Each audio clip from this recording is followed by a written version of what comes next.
Hello and welcome, my friends, and welcome to new subscribers. Today's topic is going to be called Unification. There have been many things that have divided us this year, and it seems like right now is the time to sort of come together and figure out a way to get back on track. We are, in fact, all one, and we are one with this world and with each other and with the universe.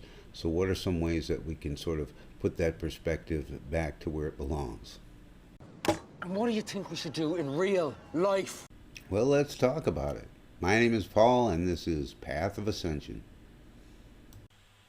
So I know in general this has been a pretty turbulent year. For a lot of us, we've taken that turbulence and that time to sort of raise our consciousness.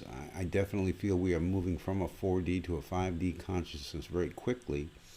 And I think for others, it sort of solidified a lot of their fears and kept them unable to move in the direction that they'd like to, not recognizing that they have a choice as to where they want to live and how they want to react. So what has come of that is a great separation. And I think we in the spiritual community have a lot of guides and resources that I think a lot of people don't have and have not been exposed to. So I guess my question is, where is our responsibility? I mean, are we going to continue to preach to the choir, or are there some ways that we can bridge that gap and open up a dialogue and a communication with people that we maybe don't agree with? You know, we are all on the path of ascension. I mean, it wasn't that long ago where I was reacting to things without any conscious thought, and I was responding to in ways that I didn't want to respond. And it wasn't until I recognized that I had a choice that things changed for me, and I'm sure for you too.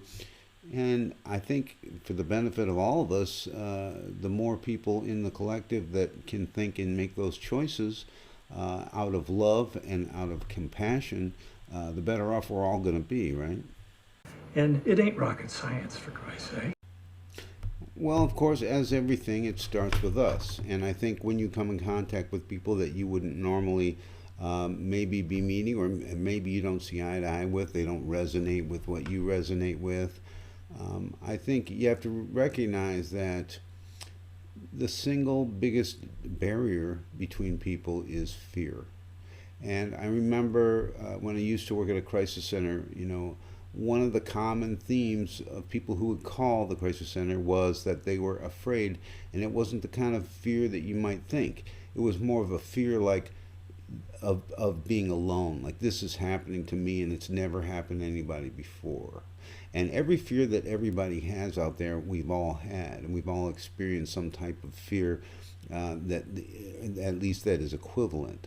So we, as you know, sort of spiritually awakened people, need to be aware of that fact, and aware of the fact that without some compassion or guidance from others, we would be in the same position. You have everything going for you. You're on a gravy train with biscuit wheels.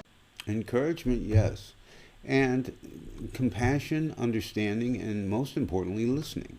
I think we have a tendency to tune things out that we don't want to hear. Opinions we don't like, we may tune them out.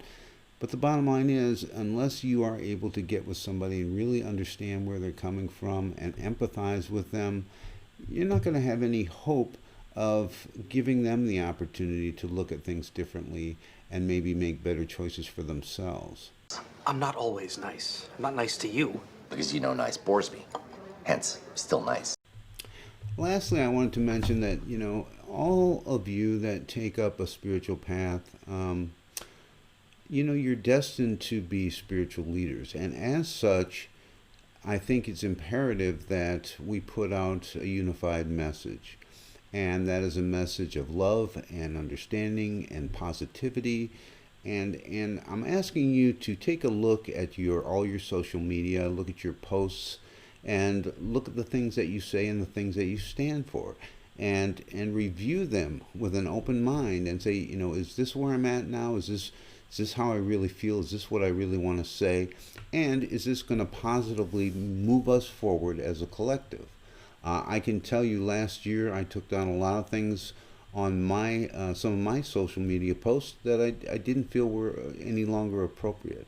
I ask you to do the same thing. We are bombarded with negativity, And I think it behooves us, and it's up to us to turn that around and create a positive message and create a message of hope for everyone so that they might be able to be inspired by that and do the same. Make sense? And be creative. You may just put out something completely unexpected.